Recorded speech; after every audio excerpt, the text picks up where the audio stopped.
اللهم صل وسلم وبارك على سيدنا محمد وعلى آله وصحبه وسلم تسليما. mbokki jullit yi maa ngi leen di nuyu di leen ziyaara di leen sant di leen gërëm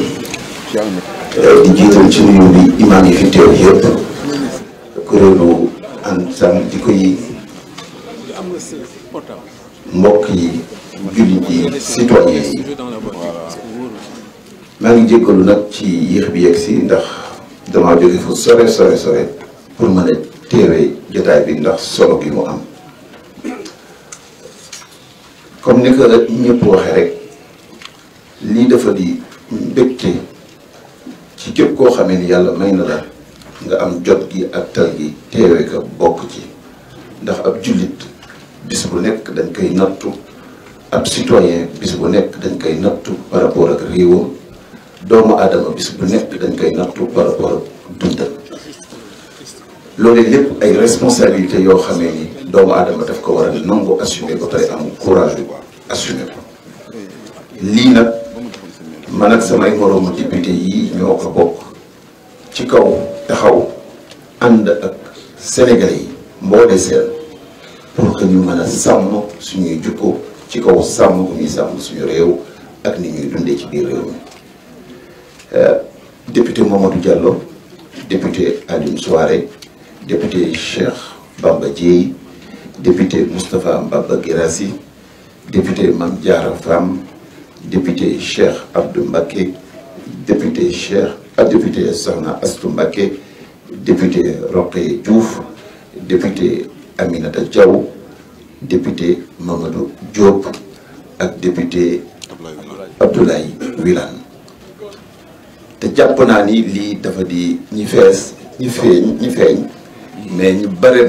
ci seen biir xol foofu la seen taxawaay nekk tey jii nekkuñu fi pour di wax ak ma Samba wala ma Demba assemblée nationale du assemblée étranger du assemblée kenn assemblée Sénégal la moo war a tëral ay charte ki yoon ak loi yu war a organiser réew mi organiser société bi nit ku nekk nag da nga am ay engagement yoo xamee ni daf la war sa digganteeg sa askan bu la Sénégalais yi yabaluñu la pour nga inventer société bu bokkul ak seen ngëm-ngëm bu bokkul ak seen pas-pas société bi ñu bëgg mooy société boo xamee dina aar seen ngëm-ngëm saxal seen diine sàmm seen njaboot may doom yi ñu jàng màgg ci anam yoo xamee ne dina méngoo li nga xamee ni mooy suñu héritage te loolu jàpp naa ni Sénégal rek du si gulee addina yëpp nit ñëpp dañ cee taxaw tey jii plus de 72 pays ci àddina taxaw nañu taxawaay bu mel nii Sénégal kon bu ñu demee naan Sénégal nangam sangam xanaa bu ñu demee ba Ouganda jël responsabilité bu mel noonu Kenya jël responsabilité bu mel noonu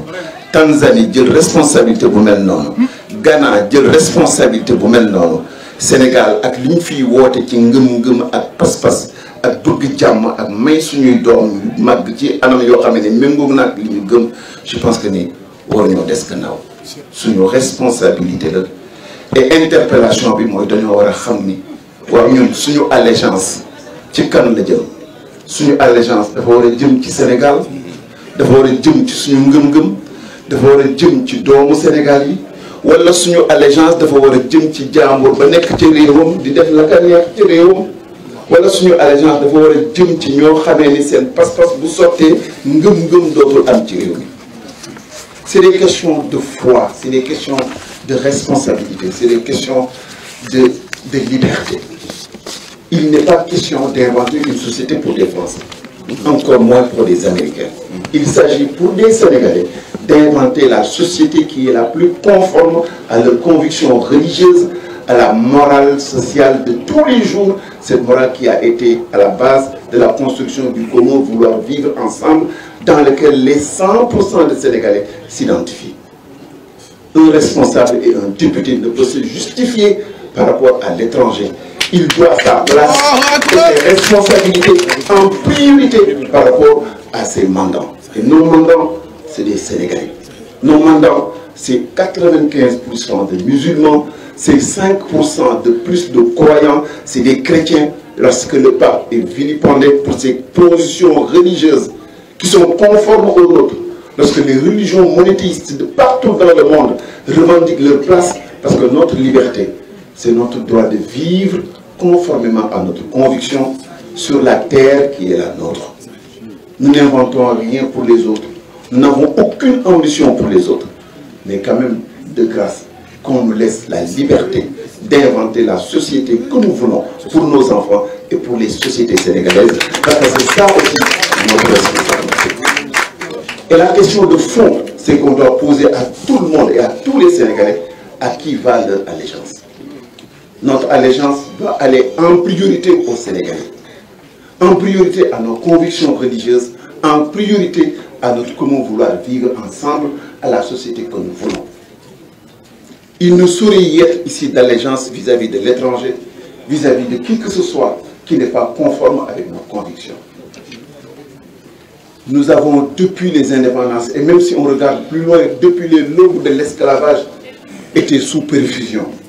Perfusion d'idées, perfusion de foi, perfusion de conviction, perfusion de choix de vie, perfusion de liberté, perfusion de manière d'être, perfusion de croyance. Trop, c'est trop. Il est temps que nous arrivions à nous consolider et à vivre par nous-mêmes, par nos propres convictions et à inventer la société que nous voulons pour nos enfants. C'est le minimum de liberté que nous réclamons vis-à-vis à tous les bien-pensants de tout le monde. Et il faut que les gens soient convaincus que même dans les pays occidentaux, il existe encore beaucoup de citoyens qui ne partagent pas cette vision unilatérale d'un monde qui est aux antipodes de nos valeurs. Nous ne sommes pas les seuls. Et il faut qu'on ait le courage de lever la voix, de dire aux gens que nous sommes d'accord, nous sommes d'accord. C'est aussi simple que ça. Et rien d'autre. C'est bon. Il y a le développement.